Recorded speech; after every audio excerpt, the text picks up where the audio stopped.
Maraming salamat sa inyo sa pagpupunta po sa amin dito sa Bahay ni Maria. In behalf po nung Be a Blessing na team, sana po blessing din po sa inyo yung mga ipamahagi namin. And yun lang po. Thank you. And how about Anjabel? Yeah. Ay, si Ma'am Jade na lang. Palapakan naman natin si Ma'am Jade. Ma'am Jade and Ma'am Jabel. And of course, at saka si Ma'am Grace. Yeah, palapakan natin si Ma'am Grace. Yeah, Ma'am Grace. Ma'am Grace?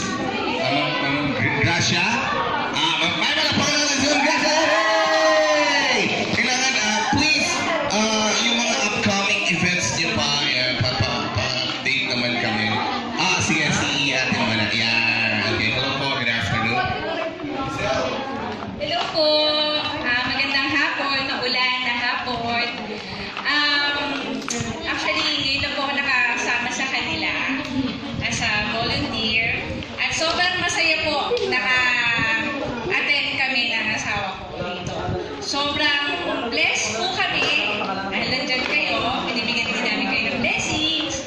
At sana pahalagahan niyo po yung bawat araw at mga bawat saya na feel nyo ngayon. Mga lola, kasi may lola rin ako sa bahay, ang tanging hiling ko lang lagi is tumagal pa yung buhay ng bawat isa sa atin. So,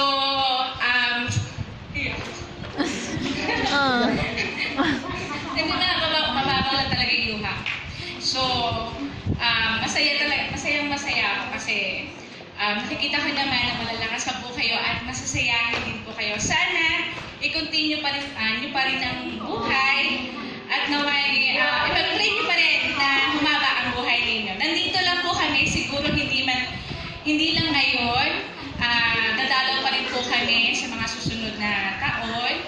At sana marami pang pumunta dito na magbigay sa inyo ng kasayahan, ng blessing, ng pangangailangan ninyo.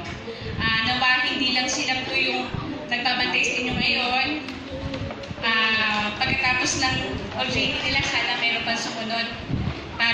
Kasi nung nakita ko nung nakita ko na marami pa lang nagbabantay sa inyo, parang medyo na-less yung kalungkutan ko kasi meron palang mga katulad din nila na nag-OJT dito. Hindi kayo pinapabayaan. Maraming salamat po. Okay. Yeah. So, kayo pa lang na nag-OJT, kayo po ay mga nursing students, gano'n. Okay, caregiving yan. Okay. Well, ako po naging estudyante rin ako. Nag-nursing ako, practical nursing for 1 year. Yes, and alam ko yung hirap nyo kasi nakapag-OJT din ako dito dati. Yan, so, and good luck sa inyong lahat sa starting nyo and hopefully maging successful kayong lahat. Pero hindi pa tayo tapos ha. Medyo maulan lang, on the way na yung ating magician. And sana mag-enjoy kayo. You guys ready for the magic show?